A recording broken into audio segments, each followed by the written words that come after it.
Fala galera Casque, tudo bem? Seja bem-vindo ao Podcast, um programa feito para você, trazendo informações, conhecimento e experiências.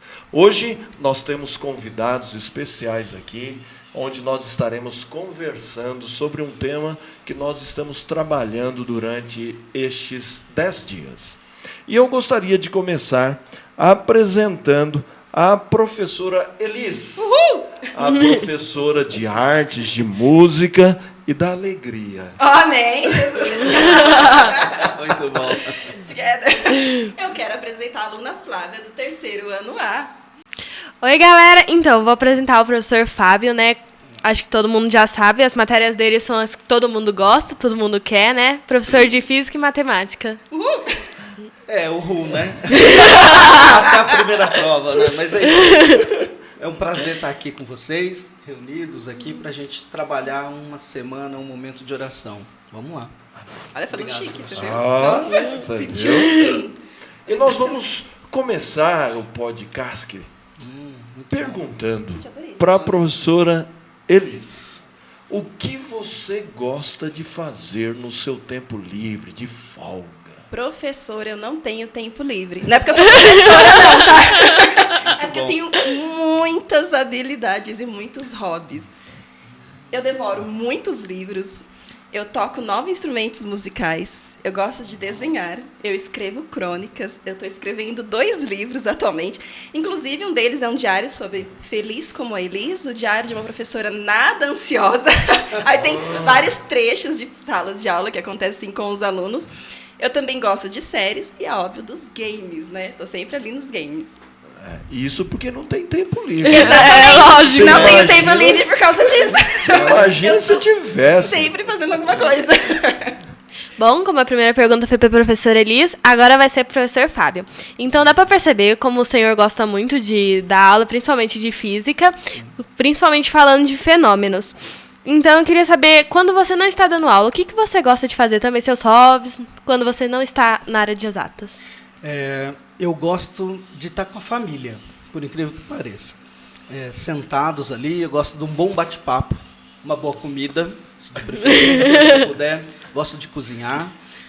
Acho que o maior é o bom papo. Como um bom mineiro, ali, eu não sou mineiro, mas de tradição mineira aqui, do sul de Minas, eu acho que a questão de nós sentarmos à mesa com alguns petiscos ou pratos e ter um bom papo em família ou com amigos mesmo, meus amigos até, um sonzinho musical no fundo, assim, adoro. Tento estudar trompete, não sou campeão nisso. Estudo, acho que mais para relaxar mentalmente, não trouxe para não fazer tanto barulho, não um instrumento tão silencioso. E o violão, acho que isso acaba relaxando, mas estar com os amigos, sentado numa roda de conversa, acho que é o meu melhor momento de distração e de lazer, assim, de conforto. Que beleza. Bom, então vamos pensar diretamente no tema que nós vamos estar conversando aqui. E nós escolhemos para este bate-papo o texto lá de 1 Reis, capítulo 3, versos 7 a 11. E eu vou pedir para a Flávia ler este texto neste momento. Ok.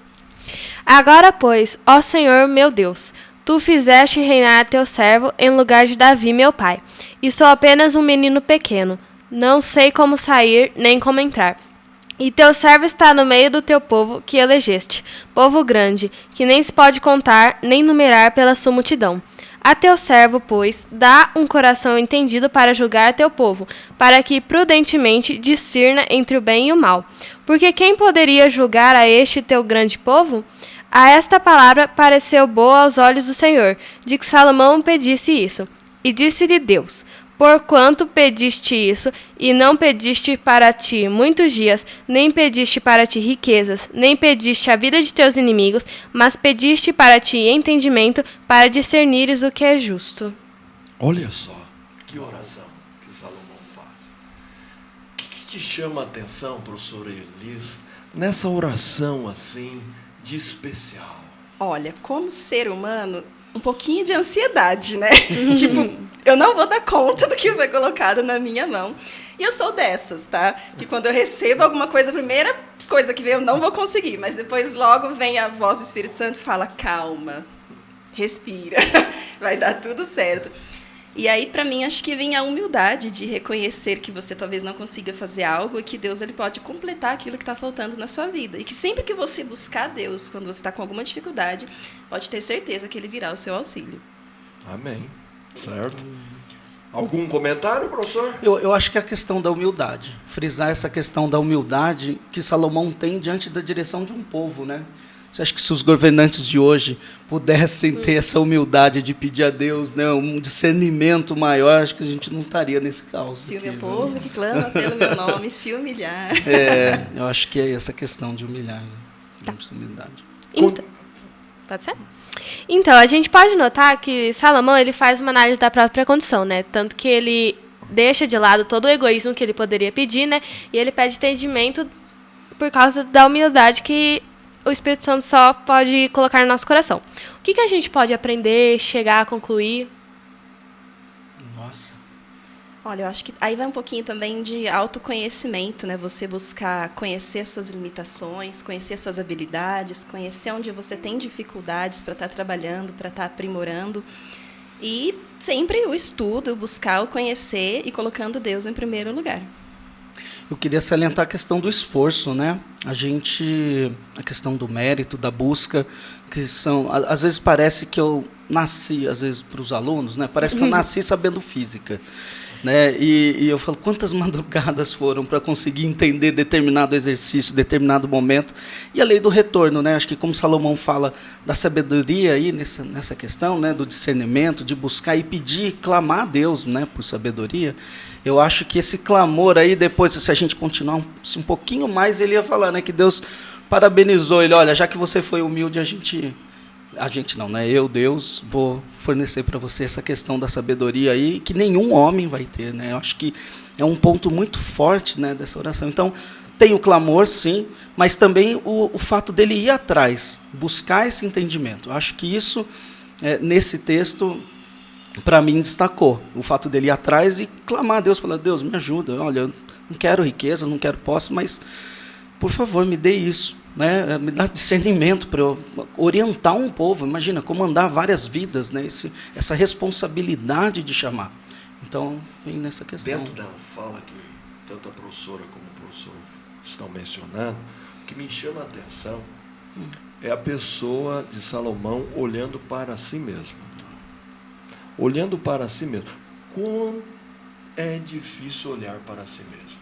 É fácil ver o erro dos outros, é fácil apontar o dedo para os outros, é difícil eu olhar para mim mesmo e falar assim, puxa, aqui eu não sou bom, aqui eu preciso de ajuda, aqui, e também me diz, aonde eu vou buscar ajuda? Com certeza, né? Hoje, muitos percebem que precisam de ajuda, mas aonde buscam ajuda?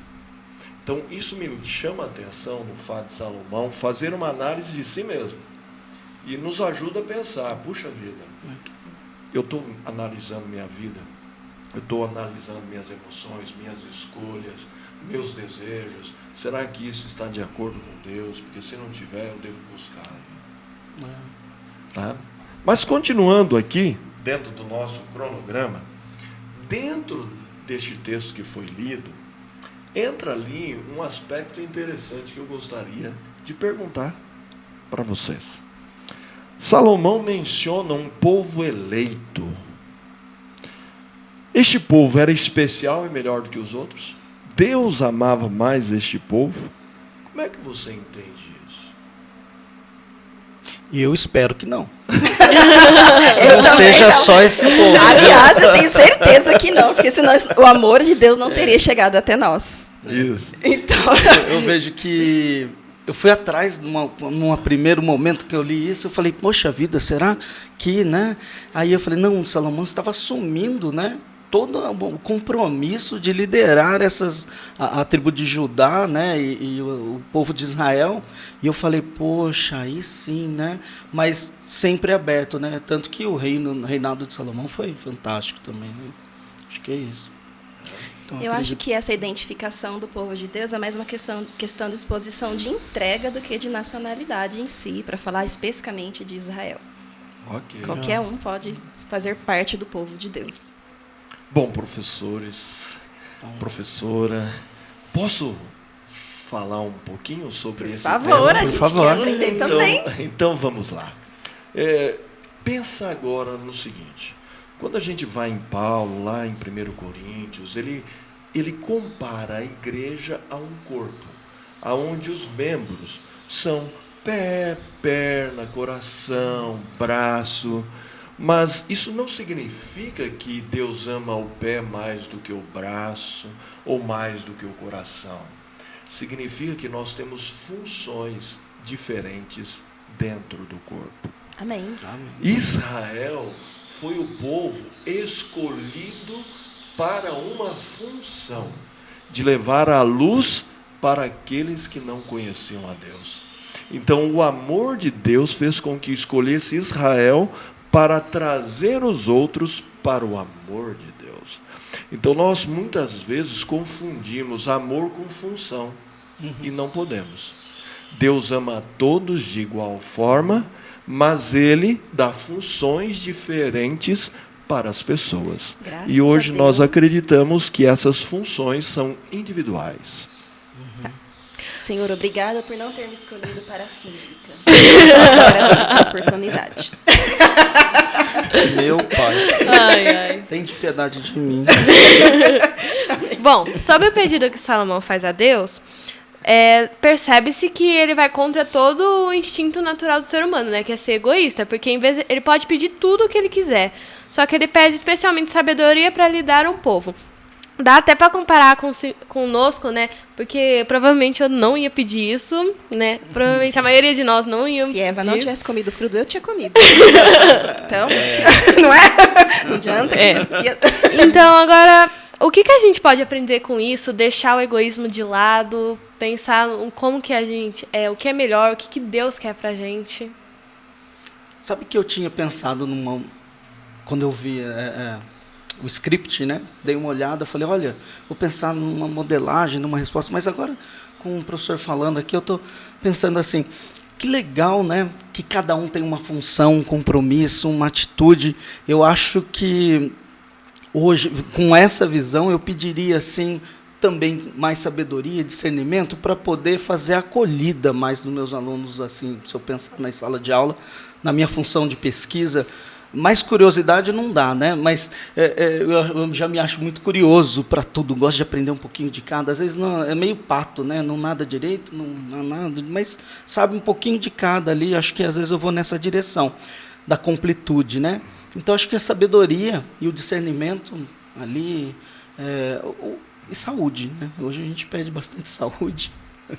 Nesse eu acho sentido. que volta sempre na tecla da humildade de Salomão, né, que o Espírito deu ali para ele reconhecer. Ele estava ali com aquele friozinho básico na barriga, né? O que eu vou fazer? Como eu vou julgar um povo ali, um povo eleito? E eu acho que bate nessa tecla realmente do autoconhecimento. Ele fez uma comparação ali com Davi, né? Deste o reino que era do meu pai, depois para mim, e não era para ser dele, era para ser do outro irmão, e depois foi para ele. Então, bateu aquela ansiedade, e eu acho que realmente a palavra aí fica na humildade e no autoconhecimento. Eu conheço o meu limite, e eu preciso de ajuda, e eu sei para quem eu vou pedir ajuda. No caso ali, ele pediu para Deus, que deu tudo certo, até um certo tempo, até um certo ponto. No caso de Salomão, a gente não tem tempo de falar de tudo, mas você percebe na oração dele o que está lá em Mateus 6,33. Buscai, pois, o reino de Deus e a sua justiça, e as demais coisas vos serão Acrescentadas. Olha, eu acho que Salomão já sabia disso. Salomão sabia disso, mas ele não tinha escrito, certo? Mas ele demonstrou na prática, se eu tenho Deus, se eu tenho a sabedoria de Deus, o restante vem. Deus vai abençoar no momento certo, na hora certa. E ele foi o homem mais rico. A Bíblia fala que ele foi o homem mais sábio e o homem mais rico. Exatamente. Deus ele sempre vai nos equipar com as habilidades, com as provisões ali para cumprir as tarefas das quais ele nos chama. E sempre também com o apoio dos outros, né? Se você está precisando de alguém lá da física e tal, Deus coloca no teu caminho alguém que tem o entendimento da física para te ajudar. No caso da edição, formatação, que você mexe nessa parte tecnológica aí, muito legal. Achei chique. Você vai ver tudo isso e também Deus prepara, às vezes, uma pessoa ou outra para colocar para a gente ter nesse entendimento. Olha, não, meu filho, vai no teu caminho, aqui, deixa com ele, aqui ele resolve rapidinho para você e satisfaz. Eu acho que isso a gente acaba também tendo essa conexão, né? Essa questão da humanidade, né? Muito, muito legal. E tem também relação quando cada um tem uma função, né? Cada parte do corpo tem uma função. Quando Deus, como ele conhece todos os nossos dons e habilidades, ele consegue guiar e aí a gente vai no que conseguimos fazer melhor, né? Porque às vezes alguém não tem tipo habilidade com física e tem com artes. Então facilita, né? Ele guia. Aí quem tem com física, fica com física. Quem não tem com artes, né? Pede. Às vezes, por favor, tem uma ideia de alguma coisa? E aí a pessoa tem toda essa habilidade. E isso também se aplica em questão de função. Pode usar. Eu acho muito legal. O interessante que a gente percebe nessa analogia que Paulo faz é que quando tira o dedo, o corpo sofre. O corpo sofre. O corpo fica sentindo muito tempo aquele dedo lá que não tem, mas ele fantasma. Sofre. Certo? E o corpo ele só funciona bem quando todas as partes estão unidas no mesmo propósito, se tornando um. Aí aquilo vai funcionar de maneira que Deus realmente deseja. Mas na oração que nós acabamos de ver aí de Salomão, que princípio nós percebemos nela que agrada a Deus? Que princípio nós podemos ver? Né? Se precisar, a gente abre aqui a oração de novo. Tá? Tá aí? Olha só, vamos ver. Tá assim, ó. Agora, pois, ao Senhor meu Deus, tu fizeste reinar a teu servo em lugar de Davi, meu pai, e eu sou apenas um menino pequeno, não sei como sair nem como entrar. Esse é um aspecto que os professores já trabalharam sobre humildade. E teu servo está no meio do teu povo que elegeste, povo grande que nem se pode contar nem numerar pela sua multidão. A teu servo, pois, dá um coração entendido para julgar a teu povo, para que prudentemente discirna entre o bem e o mal. Porque quem poderia julgar este teu grande povo? Esta palavra pareceu boa aos olhos do Senhor. Tem 3 características aqui, certo? Que nós percebemos que agradou o Senhor. A primeira vocês já mencionaram, a outra seria sabedoria, né? Discernimento. Sabedoria. Humildade, sabedoria e discernimento do bem e do mal. Já parou para pensar? Tantas vozes hoje em dia. Nossa. Qual que é a certa? Como é que você, professor, você, professora, diria para um jovem, qual voz eu sei que é de Deus? Olha, a pergunta forte, né? Professor, normalmente a gente tem ali os princípios bíblicos, a gente tem um manual para seguir. Deus ele criou um motor e ele deu um manual. Não quer dizer que se você não seguir esse manual, esse motor ele não vai funcionar, ele vai até funcionar, mas ele vai, em algum momento ele vai dar defeito. Vai emperrar. Vai emperrar. Então, o princípio ali é sempre bíblico, o manual é bíblico. E eu percebo também que algumas pessoas, às vezes, têm dificuldade com a leitura bíblica de interpretação. Hoje tem inúmeras versões, com inúmeras traduções. Inclusive, traduções que trazem para uma linguagem mais atual, algo que você pode estar ali tirando todas aquelas palavras, talvez algumas metáforas. E tem sempre, como ela disse, os relacionamentos. Eu acho muito interessante você chegar para uma pessoa e falar assim, o que você pensa disso? E a pessoa te traz toda uma explicação que você nunca teria imaginado. Então, é o estudar e o buscar relacionamentos para poder estar ali tirando as suas dúvidas. Eu acho que essa questão do princípio bíblico, né, até a questão do livre-arbítrio, né, Deus só vai ser provocado. Se eu for atrás dele e pedir oração, se eu ficar na minha e for para outro lado e debandar, eu não estou buscando a Deus, né? E aí, necessariamente, Deus ainda assim, por sua misericórdia, ainda olha por mim e fala, meu filho, olha, às vezes põe alguém, até que eu busque, sim, abra o coração, eu clame, né? Mas a questão da sabedoria em si, e julgar, né? E ter o discernimento do bem e do mal, isso acho que é inato, né, na gente. A gente sabe quando está fazendo mal, quando está fazendo bem, mas buscar isso diante de todas as falas, YouTubes, podcasts e tudo mais que a gente tem por aí, acaba até dificultando. Então, tenho que ter esse discernimento, né? Eu acho que esse discernimento, essa busca pelo Senhor, abrir o coração a Deus nesse sentido, para que a gente possa saber o caminho. Eu gosto muito daquele texto bíblico que nós temos em João 14, quando fala do Espírito Santo. Ele vem para convencer do pecado, da justiça e do juízo. Então, como nós vemos aqui na oração de Salomão, ele diz, eu sou uma criança. A criança é dependente dos seus pais para definir qual é o caminho que ela deve seguir. Nós, como seres humanos, dependemos do Espírito Santo, da palavra de Deus. Mas, galera Casque, nós estamos finalizando o podcast mais uma vez. O melhor, hein? Que consta. Então, aquela pergunta, qual mensagem você deixaria para a galera Casque? O senhor quer falar, professor? Como a gente estava falando de Salomão, eu fui lá em Provérbios de Salomão 4 para deixar a minha mensagem aqui. A gente acabou de falar do pai, né? Lá da questão de ser orientado pelos pais. E ele, lá em Provérbios 4, capítulo 4, versículo 4, ele fala assim, e ele ensinava-me e dizia-me, retém as minhas palavras e o teu coração, guarda os meus mandamentos e vive.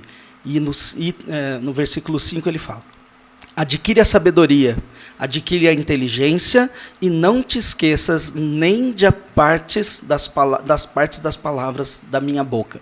Ou seja, ouvir os pais, sim, né, nessa percepção, e buscar a Deus a sabedoria, esse discernimento. Eu acho que se clamar a Deus, ele vai ajudar até nas questões difíceis de artes ou nas questões mais fáceis aí de matemática e física, né? Professor? Eu acho que fica claro aí a buscar a Deus em primeiro lugar. E tem uma frase que eu tenho usado muito para a minha vida ultimamente, é que pequenas atitudes constantes geram grandes mudanças. E aí, pequenas coisas que eu faço no meu dia a dia, tanto para o bem quanto para o mal, elas vão gerar grandes mudanças. Então, por exemplo, um pequeno hábito que eu tenho ruim, ele pode me prejudicar ao longo do tempo. E um hábito bom que eu crio aqui, mesmo que for uma coisa boba, por exemplo, dormir 1 hora mais por noite, comer menos açúcar, tomar mais água. Então, isso vai gerar a longo prazo grandes mudanças. E essa frase eu tenho usado bastante ela. E é aquela básica, né? Se eu não mudar o meu hoje, o meu amanhã será igual a ontem. Galera Casque, não se esqueça de convidar seus amigos para assistir o podcast. Não se esqueça de compartilhar nas suas redes. E nós vamos parando por aqui. E nós dizemos... Tchau, galera Casque. Tchau, galera. Tchau, tchau. Valeu, até mais. Até a próxima.